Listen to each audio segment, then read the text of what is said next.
Hi there, welcome to our 3 p.m. all ages activity. We're gonna let everybody get in and we will get started.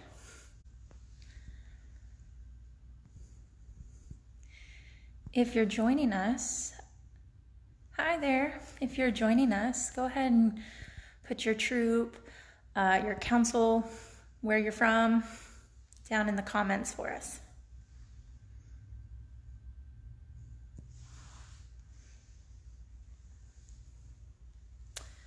Welcome everybody.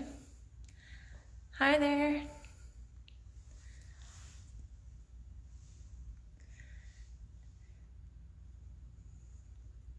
As we're waiting for more people to arrive, make sure you post where you're from so we can say hey.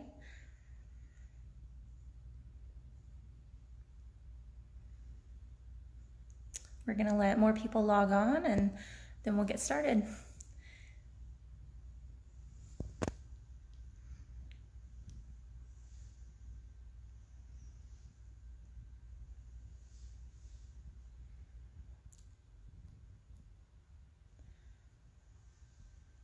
Hey, Rebecca.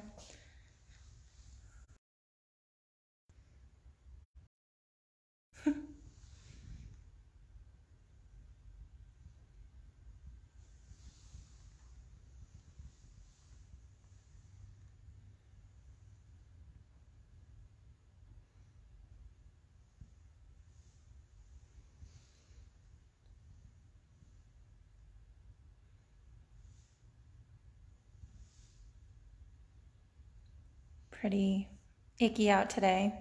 We're not going to spend too much time outside just because it's kind of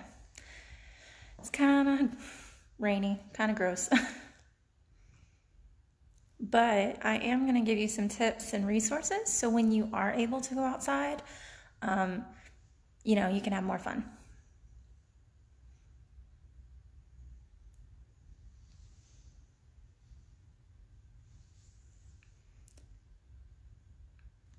We're going to say about 1 more minute to get in and everybody will get ready to go.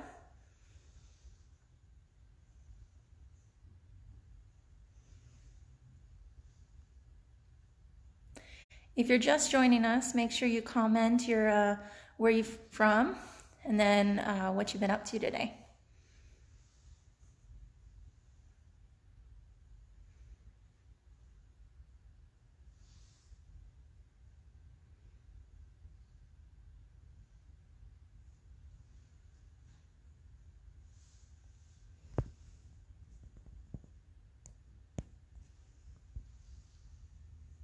Oh, awesome. Haley worked on her dancer badge. Hopefully she can finish those steps and get her badge. That's awesome.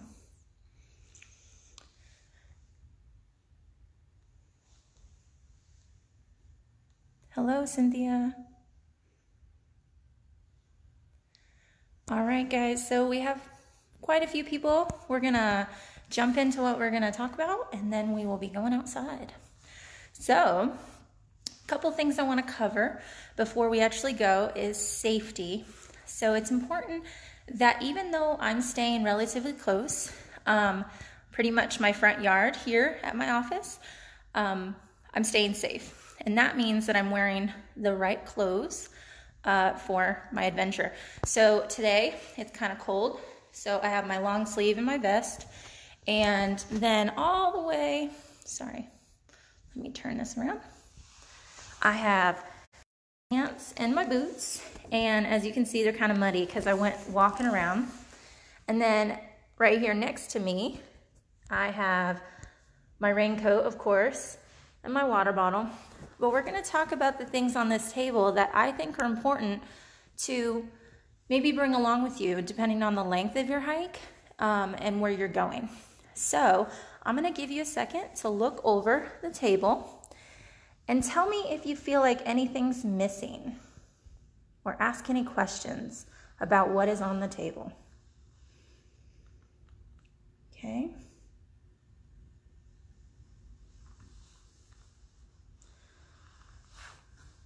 Okay. Got my backpack. Now, what could I be missing? Go ahead and drop us a comment of what I could be missing. I'll give you a few seconds to type us up something while you take a look. If you're just joining us, these are a couple things that I might keep in my backpack all the time when I'm going out on a hike. This hike is going to be short and kind of in my backyard, but I might need them. Okay.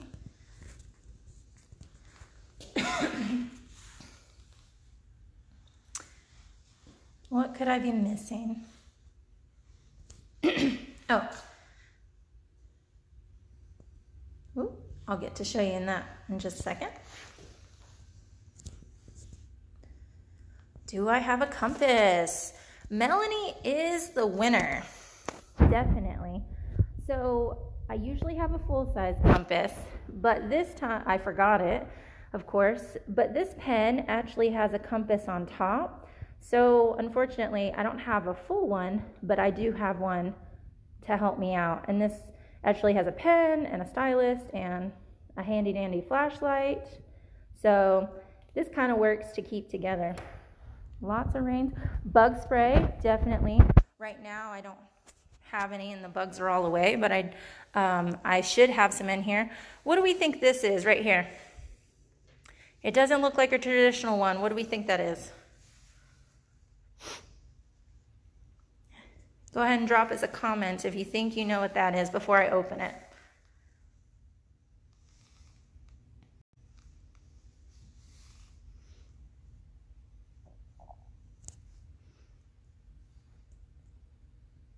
Okay, so nobody's commented yet, but when you go, sorry, I got to sit. First aid kit, definitely, Allison. You caught it at the last second. It's a mini first aid kit, so I got a lot of bandages. I have some Sharpie, a little notebook to keep track of anything, an open pack of tissues because I already used it. Some matches definitely can be helpful. Hair tie to keep my hair out of my face. If I was to start a fire, we know that we have an emergency blanket. In here is where I usually keep these things, but inside it does have some fun stuff for camp too.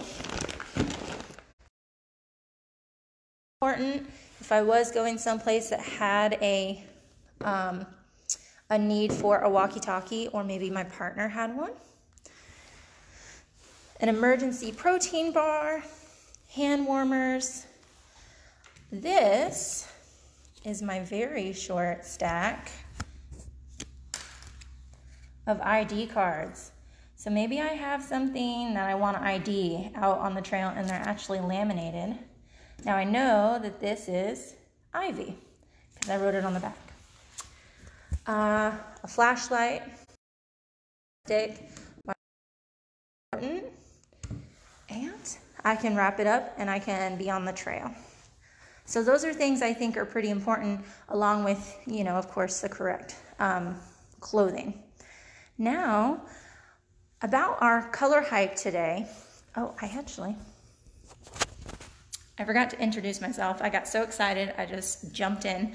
My name is Lauren Pace, and I work for Girl Scouts of South Carolina, Mountains to Midlands. I'm the outdoor programs manager, and I am the camp director at Wayback this year. Now, when we're going on our color hike, one of the resources that we have are,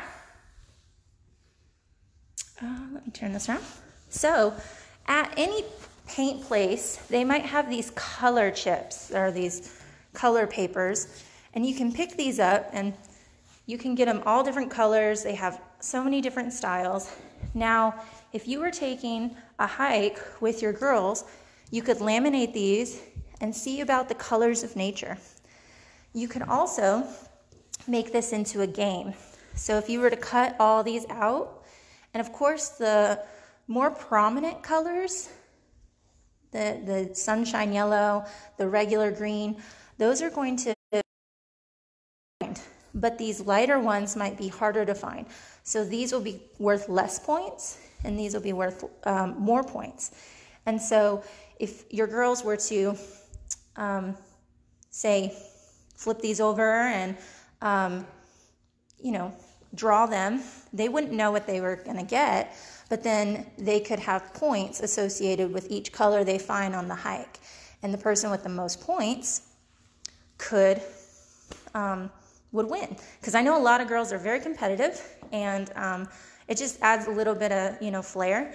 Now, if you don't have these paint ideas from like a hardware store, there's so many out there. I'm sure you could borrow them. Most people do have crayons. So you'd have your girls randomly select 3 colors. And while these are very similar, I just chose these 2. They're very similar. And to find these 2 specific colors out on the hike kind of adds that little edge to not just looking, but actually seeing everything that's out there. So this is an easy way. There's a lot of plain colors in here, but I mean, we're gonna see this color out today pretty much in the clay. South Carolina's totally covered in clay. So in a second, we're gonna go outside. Now, I do have to be using an umbrella today because I don't want the phone to get wet, but usually I would just take my raincoat, which means that when we get out there, it's gonna be a little bit louder because the rain's gonna be on the umbrella. So you might wanna turn your sound down a little bit, okay? So I'm gonna go outside and we're gonna go check out that are available to us. Now, remember, rain brings flowers, so don't feel bad that it's raining today. It's, you know, it's great. The grass needs it, green trees need it, and the show must go on, camping must go on. So we're gonna check out and see how many colors we can see, okay?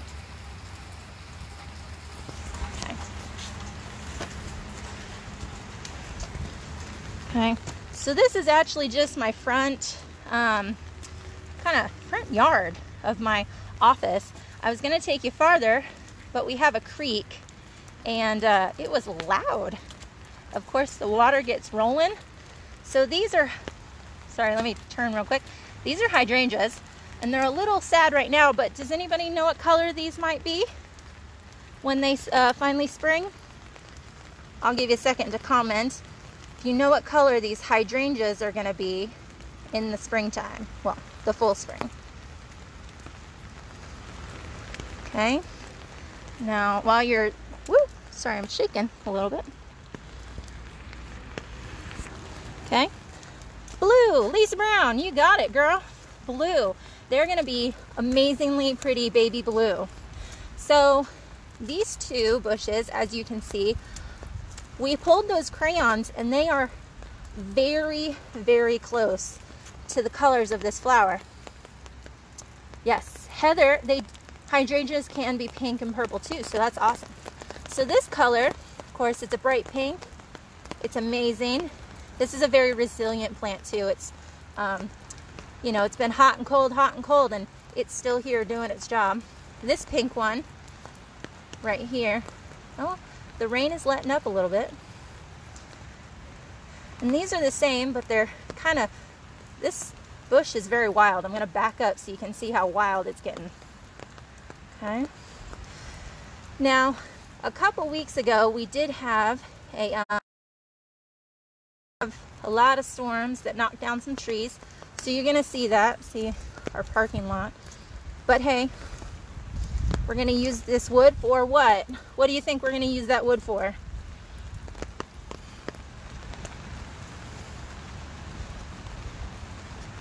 Okay, bringing you out to this next tree. See how different it is? I hope I'm not going too fast, so it blurs. Okay.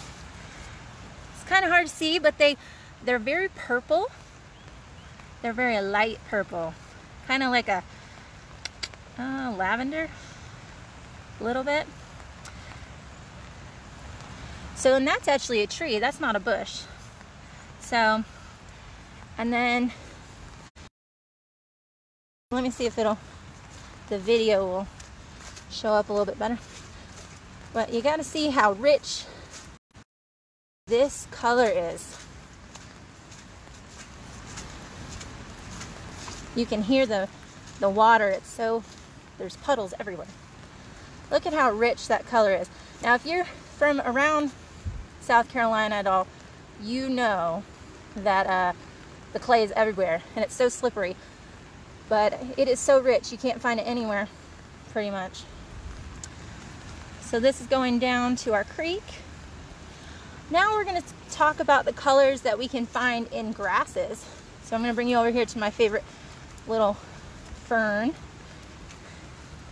So as you can see, there's some dead ends on here. But look at the variety of colors. We have yellow, we have green, we have brown.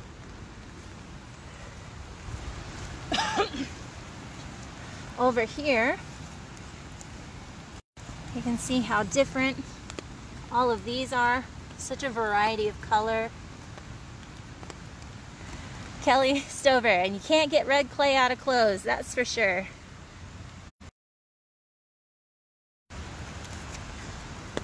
Okay, we're going to come down here.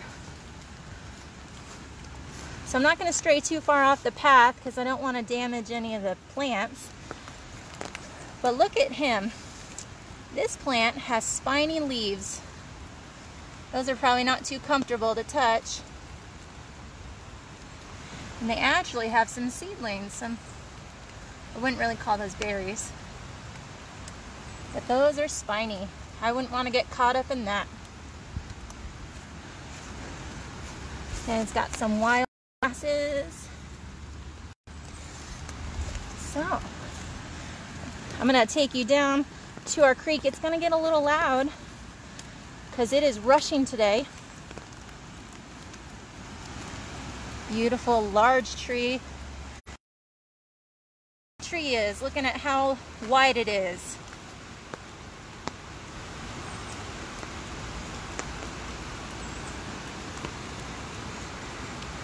Definitely thinking it's 100 years old, maybe older, probably a lot older before me.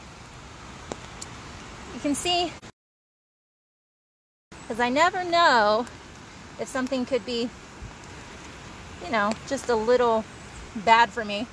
But see how glossy these, oh, I was a little close. How glossy these leaves are. And how much different the colors are. We got some moss growing.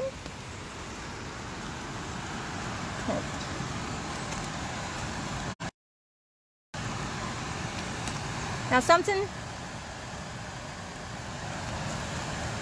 holly brush. Oh, I don't want to slip down these stairs. So I wouldn't right now because it's dangerous, but look at that water. And there is a path going that way. It's kind of blocked though, so we're going to do a little circle.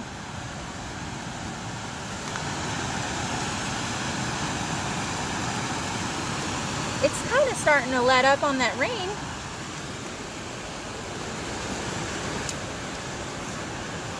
So give me a yeah if you could fall asleep to this lovely sound of rushing water. People pay money for those apps.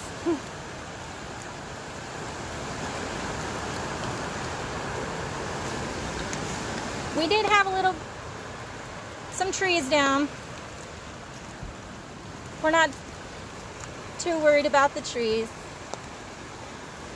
Oh, somebody lost a basketball. The basketball is colorful though. See how the stream can just bring it in? Crazy. So we did have a tree down. It happens. And taking a small loop. see the trees. So it's kind of gloomy, but it's overall really nice. We got some pine. Now this bad weather came in about a month ago, as most people know, and look, the pine needles are still alive. That's crazy. Those are dying, of course. And we're gonna clean this up. It'll be ready for summer. Okay. So guys, thank you for joining me today. Please comment any questions you might have for us. We will definitely take a look at those and answer them. For next time on your color hike, I would definitely suggest, bringing some color focus in. Definitely, then you can, make a game of it and pinpoint some beautiful colors of nature. But thank you for being with us today, and you guys have a great one. And we'll see you tomorrow, 10 a.m. for juniors. Okay? Thanks. Thank you guys.